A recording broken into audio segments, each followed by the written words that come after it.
भ्यो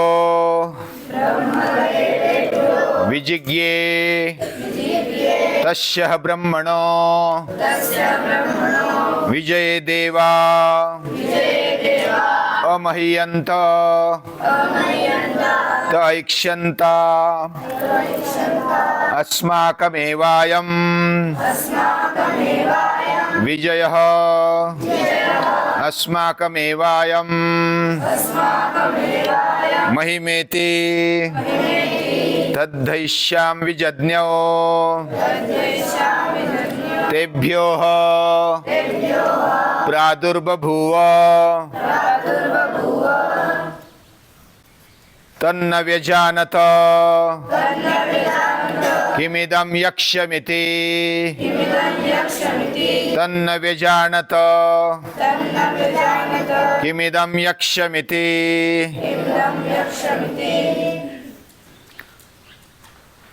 यह केनोपनिषद का तृतीय खंड है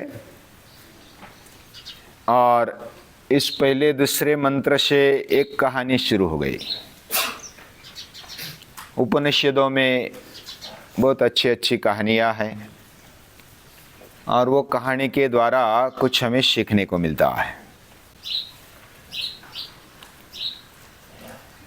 यानी परब्रह्म जो है उसके कारण देवताओं को विजय मिल गई और विजय मिलने के बाद जैसा हम लोग जश्न मनाते वैसा देव लोग भी जश्न मनाने लगे। और जब जश्न मनाते हैं तो एक गर्व आ जाता है, अभिमान आ जाता है, अहंकार से फूल जाते हैं। अस्माकमेवायं विजयः, ये हमारा विजय है, ये हमारा विजय है, ऐसा अपना अपना गुणगान करने लगे। ये ऐसा देखकर जो परब्रह्म है वह उधर जानने के लिए आता है, उधर प्रकट हो जाता है, लेकिन उसको न पहचान के उधर कोई ऐसा अनजान व्यक्ति खड़ा हो गया, यक्ष व्यक्ति खड़ा हो गया, ऐसा उनको लगता है।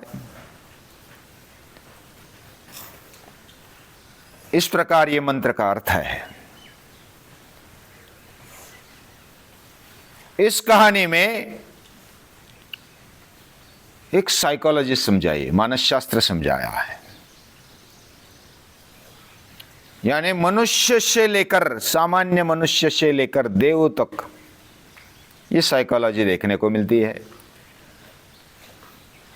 वैसे देव तो इस प्रकार नहीं करेंगे ऐसा लगता है, लेकिन हमें सिखाने के लिए कहानी में ऐसा बताया जाता है।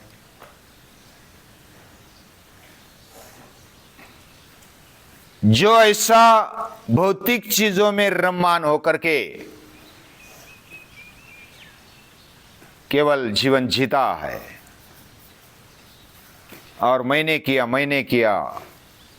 मैं भोग रहा हूं, ऐसा जो बोलते रहता है या तो मन में वैसा समझता है, तो वह असुर है। अशुषु रमन्ते इति असुराः। जो अपने प्राण में ही रममान होते हैं, स्वार्थ में ही रममान होते हैं, वे असुर है। ईट ड्रिंक एंड बी मेरी, खादत पिबत मोदत, यानी खाओ पियो और मजा करो, यही जीवन है। यावत् जीवेत सुखम जीवेत, ऋणम कृत्वा घृतम पिबेत, भस्मीभूतस्य देहस्य पुनरागमनम कुतः। ऐसा दर्शन, ये चार्वाक दर्शन है। उस समय तो अभी भी चार्वाक दर्शन लगभग हमारे अंदर भी है। खाओ पियो मजा करने की किसकी इच्छा नहीं होती, यानी हम भी असुर है। असुर यानी कोई ऐसा अलग रूप लिया हुआ अलग आकार का ऐसा नहीं है। ये वृत्ति है, असुरी वृत्ति। राक्षस भी बोला जाता है, लेकिन राक्षस शब्द में असुर शब्द में थोड़ा अंतर है। राक्षस क्या सोचता है? राक्षस बलवान होते हैं, असुर भी होंगे, लेकिन राक्षस हम रक्षामि, मैं रक्षण करता हूं, मेरा भी और आप सभी का रक्षण करने के लिए मैं सक्षम हूं, ऐसा सोचने वाला वो राक्षस है। और वो फिर अत्याचार भी कर सकता है, करता भी है, वो राक्षस है। और असुर कौन है? वो दुर्बल भी हो सकता है, बलवान भी हो सकता है, केवल अपने प्राण में, भोग में, स्वार्थ में रममान रहने वाला वो असुर है। ये एक विचारधारा है। और दूसरी एक विचारधारा ऐसी है कि जो स्वार्थ के बिना, भोग के बिना, भोग तो भोगते हैं लेकिन उससे ऊपर उठकर सोचते हैं, ऐसी एक विचारधारा है। साइकोलॉजी में जब किसी को कुछ मिल जाता है, पैसा मिल जाता है, ताकत मिल जाती है, कुछ ज्ञान मिल जाता है, विद्या मिल जाती है, तो उनको अहंकार हो जाता है, कैफ आ जाता है। कैफ यानी अहंकार के कारण जो अंधा होता है उसको कैफ बोलते हैं।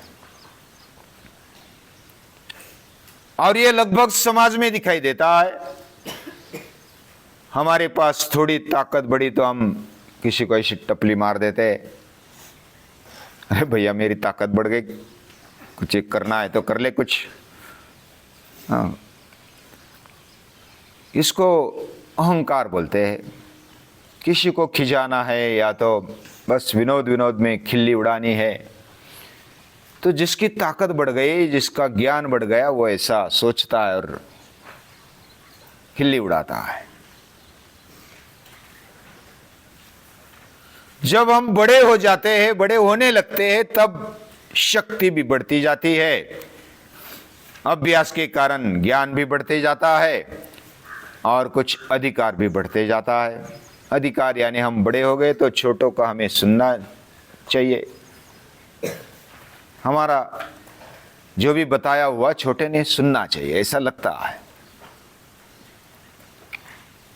और बस उसी अधिकार को लेकर, उसी पैसे आ गए तो पैसे को लेकर, जैसा भुजंग होता है ना, भुजंग जब कुछ रत्न पेटी पर बैठा हुआ भुजंग है ना, बहुत फुदकारता है,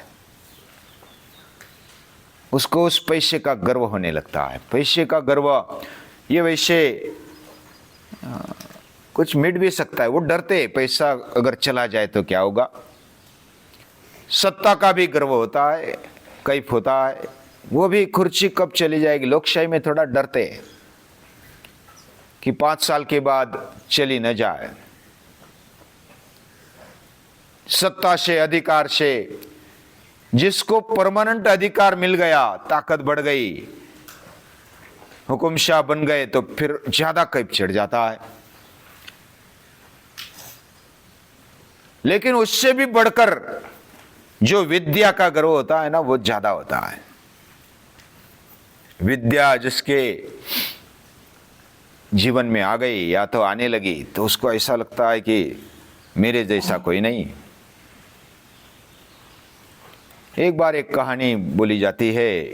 कालिदास बड़े अच्छे विद्वान हैं और उन्होंने अभ्यास किया, उनको भी गर्व कैफ आ गया। कालिदास जैसे महान साहित्यकार नहीं हुए। वेदव्यास जी है, कालिदास जी है। अभी इनके बारे में कहानियां वो हमारे जीवन में कुछ सीख लेने के लिए है। लेकिन कालिदास को भी ऐसा बोला जाता है कि गर्व हो गया। और वो गांव गांव घूमता था, शहर शहर में घूमता था। और तारुण्य भी बढ़ा है, विद्या भी बढ़ गई है, शक्ति भी बढ़ गई है, तो गर्व क्यों नहीं होगा? हमारे जैसों को भी गर्व होता है। तो उन्होंने इतना पाया तो गर्व क्यों नहीं होगा? गर्व हो गया। लेकिन सरस्वती माता को ये अच्छा नहीं लगा। यानी जिसका पराजय नहीं होता, विजयी मिलते जाता है, विजय का कैफ थोड़ा और होता है। और वो विजय प्राप्त करते करते गांव गांव, शहर शहर, आगे दूसरे राज्य में चलने लगता है, घूमने लगता है। वो ऐसे वैसे के घर खाता भी नहीं था, वो गांव गांव में जाता था। एक बार ऐसे गांव में चला गया और सरस्वती माता को लगा कि इसका अहंकार थोड़ा खाली करना चाहिए। तो उसने, पहले तो गांव में नल नहीं होते थे, कुएं पर पानी भरने के लिए दूर जाना पड़ता था। जिधर कुआं होता था उधर से पानी ले आते थे। तो वो सुंदर महिला का रूप लेकर सरस्वती माता जाती है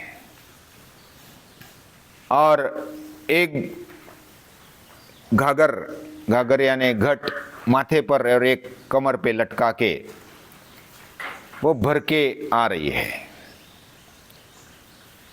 इतना सब होने के बावजूद भी वह कालिदास की तरफ देखती है।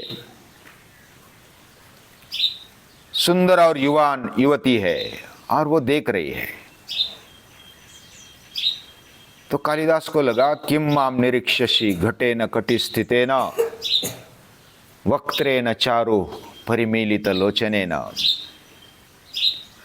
अन्यं भजस्व पुरुषं तव कर्म योग्यम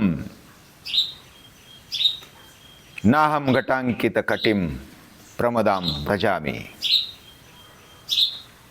अभी इसका अर्थ जिसको संस्कृत थोड़ा बहुत आता है तो समझ में आ जाएगा। किम माम निरीक्षसि, मुझे क्यों निरीक्षण कर रही है? कौन बोल रहा है? कालिदास बोल रहे हैं उस युवती को। किम माम निरीक्षसि घटेन कटिस्थितेन, वो घट लिया है, कमर पर हाथ से पकड़ा है, माथे पर भी है। वक्त्रेण चारु मिलित लोचनेन, ये अर्थ जब आपको संस्कृत अच्छा आएगा तो पता चलेगा,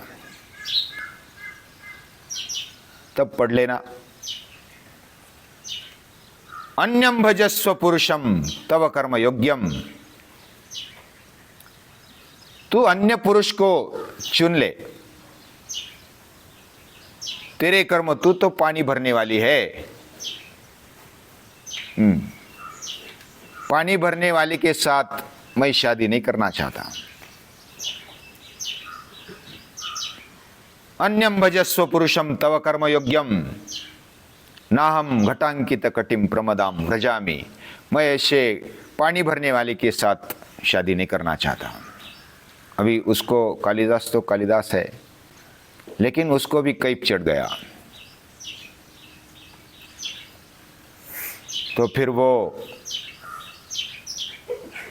जो सरस्वती माता उस रूप में थी, तो वह बोलने लगी कि हे कालिदास, हे पुरुष, मैं इसलिए नहीं देख रही हूं तुझसे, तू जो सोच रहा है वैसी सोच मेरी नहीं है। मैं देख रही हूं, ये बात सही है, मैं तुझे देख रही हूं, लेकिन मेरा एक नौकर वह भटक गया है, वो मिल नहीं रहा। और वो नौकर के लिए मैं, वो तेरे जैसा ही है, और तेरे जैसा होने के कारण वह तू तो नहीं, ऐसा मैं सोच रही हूं। दासोद्य में विघटिता। मेरा दास वह चल गया है, वह तू तो नहीं है। अभी उसको लगा, अभी हम भी अगर किसी ने हमें देख लिया तो हमें ऐसा लगता है कि ये तो हंस रहे मेरे साथ, ये तो मेरी तरफ देख रही है। हम ऐसा सोचते, हम ऐसा कुछ हमारे तरफ से सोचने लगते हैं। लेकिन ये सोच गर्व के कारण, अहंकार के कारण, कुछ कैफियत के कारण होती है। हमारे अंदर युवानी है, शक्ति है, विद्या है, ज्ञान है, पैसा है, इसके कारण ऐसी सोच होने लगती है। तो उसको ऐसा लगा कि इधर इस गांव में ये साधारण पानी भरने वाले भी इस प्रकार मेरे साथ बात कर रही है, तो अगर जो सचमुच पढ़ी लिखी महिला, पढ़ी लिखी भी जो विद्वान होंगे वो कैसे होंगे? इधर ठहरना अच्छी बात नहीं है। उसने फिर अपना आत्म परीक्षण, आत्मनिरीक्षण शुरू कर दिया। और फिर सरस्वती माता प्रकट हो जाती है, बोलती है कि ऐसा कैफ करना इतनी अच्छी बात नहीं है। तुझे जो विद्या मिली, सरस्वती माता प्रसन्न हो गई, तो उसको याद करना चाहिए। यानी हमारे जीवन में विजय आ जाता है, कुछ पैसा आ जाता है, अधिकार आ जाता है, या तो कुछ विद्या आ जाती है, ज्ञान आ जाता है, तो गर्व हो जाता है, कैफ आ जाता है। वो कैफ नहीं होना चाहिए। विद्या विनय न शोभते। और इधर कहानी में क्या हुआ? सभी देवों को विजय मिल गई असुरों पर, और उन्होंने विजय मनाना शुरू कर दिया, जश्न मनाना शुरू कर दिया, नाचते गाते हैं और बड़े धूमधाम से नाच रहे, लेकिन बोल भी रहे। उस समय साक्षात ब्रह्म यक्ष रूप में आ जाते, परब्रह्म आ जाते, लेकिन उनको पता नहीं चलता, पहचान नहीं पाते। और ऐसा ही होता है, जब हमें गर्व होता है, कैफ चढ़ जाता है, तो हम पहचान नहीं पाते सामने वाला क्या है, कौन है। उसकी इज्जत नहीं करते, उसका सम्मान नहीं करते, उसको पहचान नहीं पाते। ये कैफ का परिणाम है। लेकिन ग्राउंड पर आने के लिए क्या करना चाहिए? ऐसी कौन सी बातें हैं जो हमें ब्रह्म को पहचानने में आड़े आ जाती है। ये कहानी के द्वारा हम आगे भी और कहानी सुनेंगे क्या क्या होता है। लेकिन एक दिन में कहानी सुनना ये हमारे लिए समय का बंधन होने के कारण थोड़ा रह जाता है। लेकिन हर रोज हम पाठशाला है तो हर रोज सुनते हैं। आज के लिए इतना ही। सभी को